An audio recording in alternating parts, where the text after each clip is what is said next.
Oi, pessoal! No vídeo de hoje de ciências, nós vamos estar falando sobre o tema imagens. Nele, nós vamos estar abordando sobre câmera fotográfica, periscópio, lupa, microscópio e telescópio. A câmera fotográfica, ela tem a função de registrar imagens por vários motivos, para lembrar momentos do passado, do presente, como formas de se comunicar, para mostrar a realidade das notícias, responder perguntas do passado, para gerar fontes históricas e várias outras finalidades. São registros que podem ser guardadas em filmes, em papel, em computadores, em CDs, em um cartão de memória de uma câmera fotográfica digital e até mesmo nos próprios celulares que já têm espaço de memória e tem essa função também. Cada vez mais, então, a gente entende que as fotos fazem parte da vida das pessoas, porque elas registram e compartilham praticamente online o seu cotidiano por meio de imagens.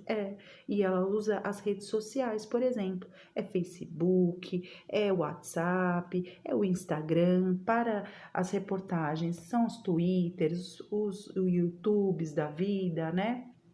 Então, a história da câmera, ela começou há 350 anos antes de Cristo, através do filósofo grego da antiguidade, o Aristóteles. Ele criou a câmara escura para ver o eclipse solar. É isso aí. E o princípio de funcionamento dessa câmera ele pegou uma caixa, né, um recipiente fechado, ele fez um furo, né, onde permitia entrar a luz, né, e aí esse objeto era projetado lá. E ele saía de uma forma invertida. Através desse princípio é que foram inventadas as primeiras câmeras fotográficas. Então, elas foram modificadas e modernizadas ao longo do tempo, mas elas usaram o princípio de funcionamento da câmara escura. E as primeiras câmeras que surgiram foram as analógicas, em meados do século XIX. As câmeras digitais surgiram em meados do século XX, né? E as câmeras digitais incorporadas nos aparelhos celulares, elas surgiram no século XXI e permanecem até hoje. Então, aqui na ilustração, a gente consegue ver claramente a evolução, né? Para uma situação melhor.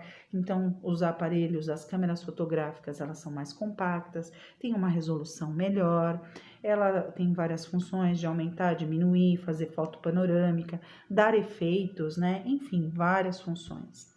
Então, aqui a gente consegue ver claramente aí as imagens de como eram as máquinas fotográficas ao longo do tempo. Então, as primeiras analógicas que surgiram em meados do século XIX, evoluíram ainda para as analógicas aí em cima do lado direito para o século XX no comecinho. No próprio século XX já predominou aí as máquinas digitais e depois, no século XXI, as máquinas digitais, né, as câmeras fotográficas digitais inseridas, incorporadas dentro do celular. E como é que funcionam essas câmeras fotográficas analógicas? Elas possuem lentes, elas poderiam ampliar as imagens, mas elas usavam estruturas sensíveis à luz que eram chamadas de filme para formar as imagens. Então, por exemplo, ali embaixo, a gente tem uma câmera fotográfica com um rolinho, né? Esse era uma câmera fotográfica analógica, esse rolinho é onde ficava o filme, que a gente colocava esse rolinho dentro da máquina, para ele poder gerar, a gente clicava a foto e depois tirava o filme para revelar, e quando revelava, ele ficava desse jeito que a mãozinha tá segurando, tá vendo? Né? E esse filme ele era revelado nessa câmera, né, numa sala escura. Quando muito, ela poderia ter a luz vermelha que não reagia aos produtos químicos, interferindo aí na revelação no negativo, né? Então, esse filme aqui que está ao lado dessa sala aí vermelha, já era o negativo revelado, tá? Então, as câmeras fotográficas mais antigas, chamadas de analógica, usavam filmes e o processo era o seguinte: primeiro, a luz de uma forma bem sintetizada e resumida, a luz refletia sobre a estrutura que era o filme, né? O filme era revelado em produtos químicos nessa sala escura, quando muito sob a luz vermelha, formando o negativo. O negativo era iluminado e aí sim a gente tinha a foto revelada. Então, mais abaixo a gente tem o passo a passo mais detalhado aí para você entender. Primeiro passo, a luz que vem do objeto reflete sobre o filme e reage com ele. O segundo passo, o filme exposto à luz que sai do objeto fotografado é mergulhado em produtos químicos numa sala escura, né, formando o negativo, e a partir do negativo, que é iluminado, revela-se a foto em um papel sensível à luz.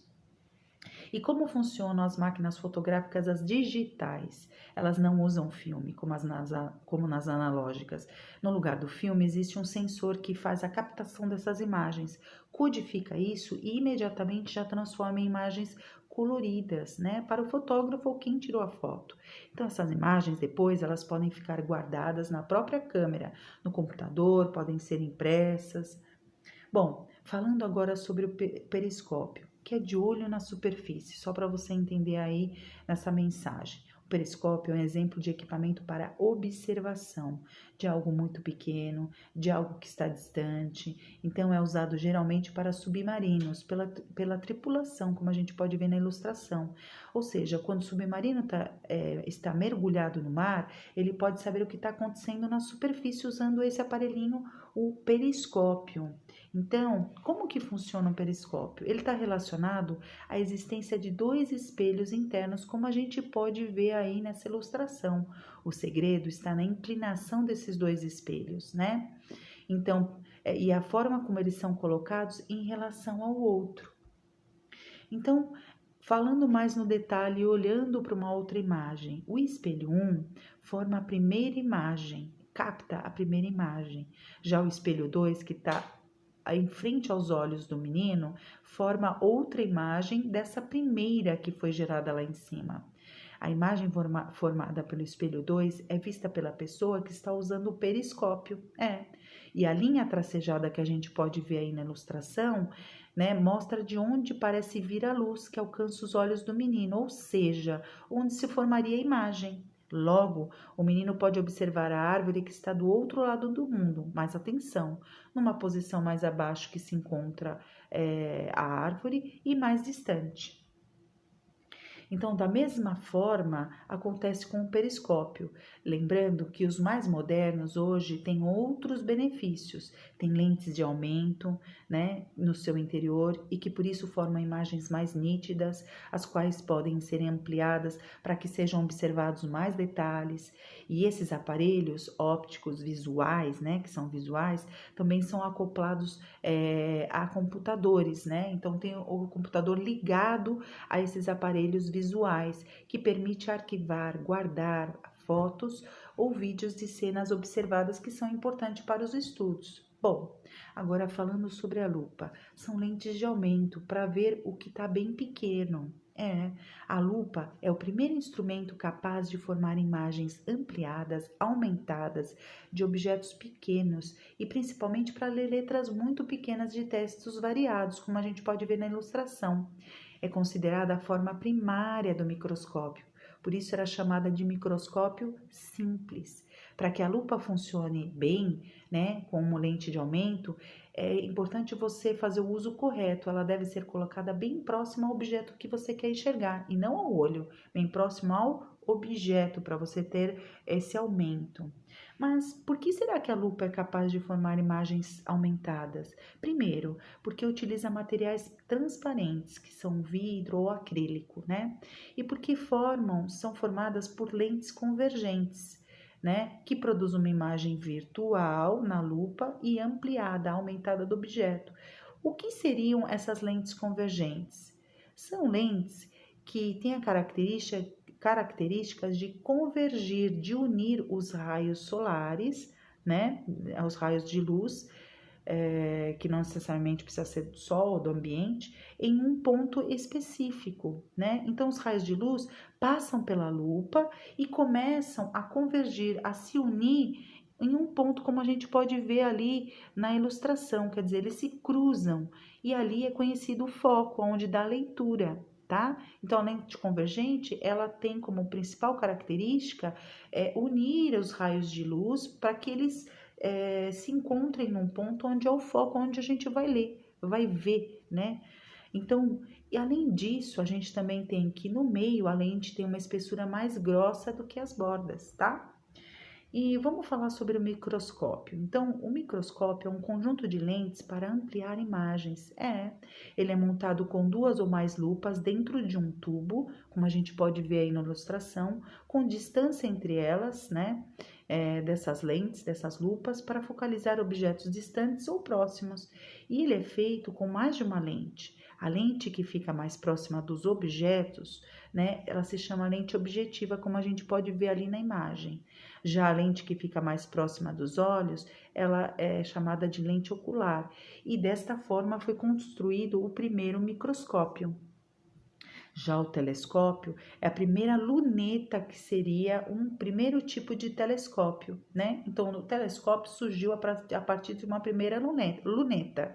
E existem vários tipos de telescópios. Tem os refratores, que usam lentes de aumento na objetiva e na ocular, como a gente viu lá a definição, e são chamados popularmente de lunetas. Então, os telescópios refratores são chamados de lunetas. E os telescópios refletores são chamados dessa forma porque o espelho reflete a luz que vem do objeto. E nesses telescópios, a lente de aumento usada como objetiva, ela é substituída por um espelho para refletir a luz que vem do objeto. Já os telescópios ou lunetas astronômicas, elas funcionam como amplificadores de olhos humanos para observar objetos muito distantes, né? Então, eles são usados por muitos pesquisadores, né? Para poder observar tudo o que acontece no espaço, no universo, né? Para observar os astros, né? Então, um telescópio muito gigantesco que foi construído, ele se chama Grand Can, né? E ele fica nas Ilhas Canárias, na Espanha. Atualmente, os melhores registros de imagens são obtidos por meio de telescópios espaciais, como a gente pode ver aí na segunda imagem, né? No Inoide, que a gente tem aí ilustrado, pois são regiões no espaço em que a atmosfera quase não existe, portanto não tem interferência. Então a gente tem aí a ilustração do maior telescópio do mundo, que é o Grand Can, e a gente também tem o satélite espacial, que são os melhores registros de imagens. Esses satélites são artificiais, tá bom? Bom, essas imagens contribuem muito para novas descobertas da astronomia, e o telescópio Hubble é o mais importante telescópio dessa atividade. Ele pesquisa e estuda os astros no espaço através da luz que vem deles, trazendo informações impressionantes sobre os astros e ampliando os descobrimentos do vasto universo, tá bom? Então, se a gente tivesse que fazer um resumo, primeiro, as lupas são lentes que permitem visualizar objetos de forma ampliada. Já os telescópios permitem visualizar de forma aumentada objetos distantes. A imagem formada pelo periscópio no submarino, por exemplo, encontra-se mais distante do observador que o próprio objeto. Nas câmeras fotográficas analógicas, a luz que vem do objeto reage com uma substância que cobre o filme, sobre o qual é formada a imagem do objeto fotográfico, né? E nas câmeras digitais, existe um sensor digital capaz de captar a luz das cenas, codificá-las e transformá-las em imagens coloridas para o fotógrafo. Tá bom, pessoal? É isso aí. Espero que vocês tenham um bom estudo. Não se esqueçam de deixar o seu joinha, de se inscrever no canal e de nos seguir aí nas redes sociais. E até o próximo vídeo.